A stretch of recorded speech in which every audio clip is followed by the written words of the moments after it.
What does Super Tuesday look like for the 2020 field? We are back with Democratic strategist Don Calloway and political reporter for Real Clear Politics, Philip Wegman. All right, guys, so Joe Biden looked like he was down and out, has a big win in South Carolina. Now he's got some momentum going into Super Tuesday. On the other hand, you have Bernie Sanders having had a strong performance the first 3 states and has a massive organizational advantage. He just came out with the fact that he raised $46 million in February. They've obviously got active volunteers engaged on the ground and have for months trying to drive out the early vote, too.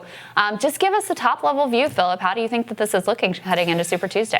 So the Biden campaign clearly at this point wants everyone to think that polling previous to South Carolina is no longer applicable. They think they want all of us to believe that the field of play has changed completely, and that may or may not be true.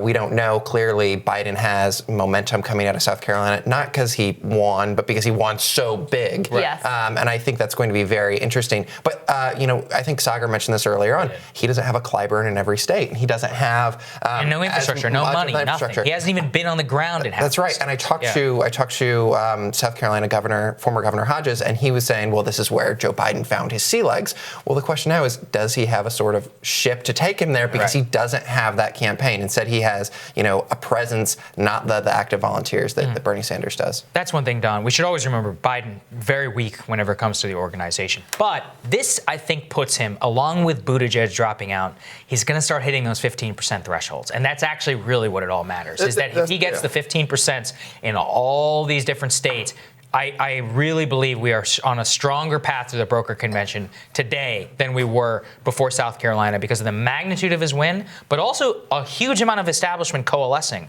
around Biden, making it very clear what the play is there. Yeah, well, the 15% triggers delegates, right? Yes. And it's not about winning states. It's about collecting enough delegates to stay competitive. At this point, I don't know that anyone can get to 1991, with the exception of the only person who mathematically could possibly do so is Bernie Sanders at this point. My concern all along is with the timing of Super Tuesday being essentially 48 hours after South Carolina. Even if Joe Biden had dominated, which he did, even if the influx of money comes in, do you have the time to deploy those resources, right, to build the organizations, which he did not have? Do you have the time to even buy up the airwaves, which Mike Bloomberg is dominating in Super Tuesday, right? A lot of that airspace is taken. Right. So do you have the time to take the victory lap of the front page of the papers and all of that? And yes, we're watching, but does that have time to sink into the minds of Joe Sixpack all across Super Tuesday? It's just very difficult with the timing, even with the dominant performance in South Carolina. Yeah. Well, not only that, the 2 states that really matter the most, the 2 heavyweights on Super Tuesday, are California and Texas. That's right. Both have a significant early vote. I think in California, That's I saw right. 3 million ballots already cast. Huge. Texas, close to 1 million ballots already cast. So you have a lot of this cake already baked. Let's take a look at the California numbers. Now, this is Well, actually, this is a new poll. This says February 29th and March 1st. So this would have been post South Carolina. You still have Bernie with a significant lead, and this is 415 delegates at stake here in California, which is a whole lot. But you got Biden jumping up to 21%. Yeah. That is way stronger than Philip, had been in any of these California I think polls. it's an 8-point gain. Previously. I was talking to a strategist from California the other day while I was at the airport, and he's like, some of my friends, they have their ballots, but they haven't mailed them in yet. They were still waiting. They were still trying to see what happened in those early states. And he, surmised that maybe this could be a benefit to Joe Biden. But what I think is so interesting about the move from these early states to Super Tuesday, and in particular for Biden, is he is a great retail politician, one-on-one. Yeah. He's not a strong speaker. Yeah. Let's be you went honest. to his rally. And in Iowa, the energy was so low. Clearly something changed in South Carolina. He's a different guy. There was a shot of adrenaline in his heart. But California and Texas, you can't go to coffee shops and shake hands enough to win those states. It has to be an air war, and you have to have something that is going to galvanize people. That's right. And that's what we cannot forget, is that Michael Bloomberg has not played until Super Tuesday. Yes. And those votes, in my estimation, come from Biden more so than they do from Bernie or anybody else. And we'll see what happens. Mike Bloomberg has not been a factor until tomorrow. But I will say, Don, I feel like the wind has come out of his sails because Mike's entire candidacy was Mike can get it done, bolstered by all these ads. And then he collapsed on that debate stage. Disastrous performance, 20% hit to his net favorables in a single day. And at the same time, what did Biden do? He won. He won by 30 points. Yeah. Completely anti-validates the purpose of Bloomberg's candidacy. I like that word, anti-validate. Bloomberg had terrible debates, but he had a really good town hall where he looked really competent and smart. Oh, really? Oh, yeah. He looked really competent. He looked like he brought a lot of that. expertise. Yeah. You know, and it was just one-on-one, him and Anderson Cooper, whoever it was. But again, the debates are things that we watch. This guy has dominated airwaves, much in the same way that Donald Trump did, and had that name wreck, and he's built it. It's going to be a true test of that. Here's another thing that's interesting that should be an encouraging sign for Bernie Sanders. Emerson did a poll, post-South Carolina poll of Texas as well, and that's been a state that has been close at the top. Sanders had seemed to have pulled ahead, and this one, look, it's, close to within the margin of error, but Bernie Sanders has a clear lead here. And this, again, is post-South Carolina in Texas. And I can tell you, we talked to, obviously, we all know Chuck Roche on this show. We have him on a lot.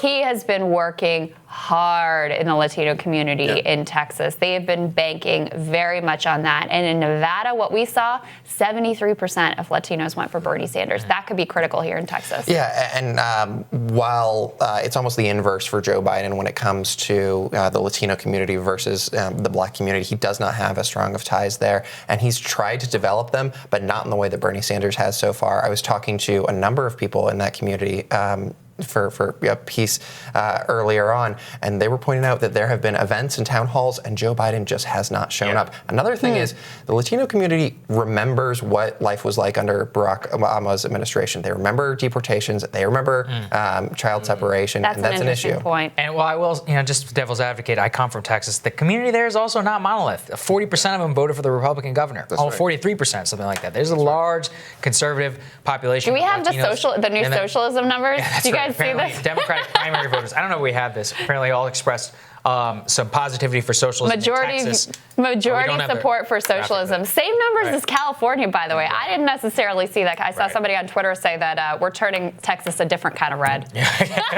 Well, good, God help us. I will say, just to play devil's advocate on both of these, what is the one thing that both of these California and Texas polls have in common? They have 3 candidates above the 15% threshold. That's right. Yep. That's a nightmare scenario, Phil, for Bernie Sanders, because in both of those cases, you can win majorities, but you're not going to win outright on those delegates. And a 3-way split is exactly the worst case thing for him. And why is Elizabeth Warren staying in the race at this point? Right. I talked to a number of supporters, both at Bernie rallies and her rallies, and you float the idea of her possibly being a VP pick, and they love it. The Warren folks, supporters will say, "Well, hey, she's still in the race. Let's not count this out just yet." But they love the idea.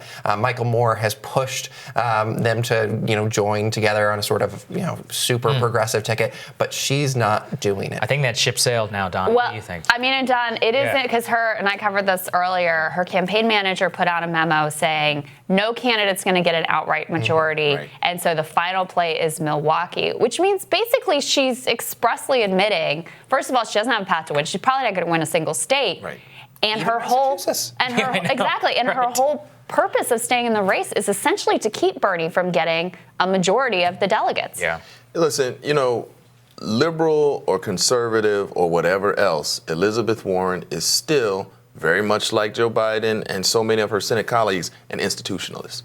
Bernie is not. Bernie represents a dismantling of the institution. Yeah. So we can laud her for her progressive bona fides, which are substantial, but at the end of the day, she is not interested in burning down the entire system in a way that Bernie is. So she has an active interest as an institutionalist who will be going back to the Senate regardless of what happens in this presidential race. She has an active interest in maintaining the system as it currently exists. Bernie does not. Bernie represents a threat to it. It will go to a second ballot, and if those super delegates take it from Bernie, I want to be nowhere near Milwaukee. I think that's we'll be right. covering it here. Okay, well, one more question on that, Phil. Do you think that, look, we had that New York Times article last week of the superdelegates saying they don't care if it's going to hurt the party. Like, basically, they understand what Don's saying, and they would do it anyway.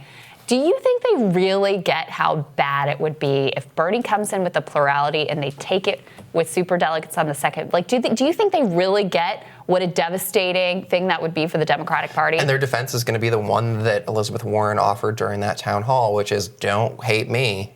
Get angry at Bernie. He's the one who wrote these rules. This is what he wanted. This was his play in 2016. Right. Yeah, that's true. But you know what? It's not true, though. They tried to get all superdelegates. That was a negotiated position. But that will be the talking point. You're right. Are you really going to go to these Democratic voters who don't have time to watch talk shows, don't have time to look at polls, certainly don't have time to dig into the rules committee of the DNC, and you're going to be like, no. Bernie, this is what he actually wanted. Right. That is not going to fly. No. And I think that, we're talking glibly about it, but it could turn ugly. I think that's what's going to happen.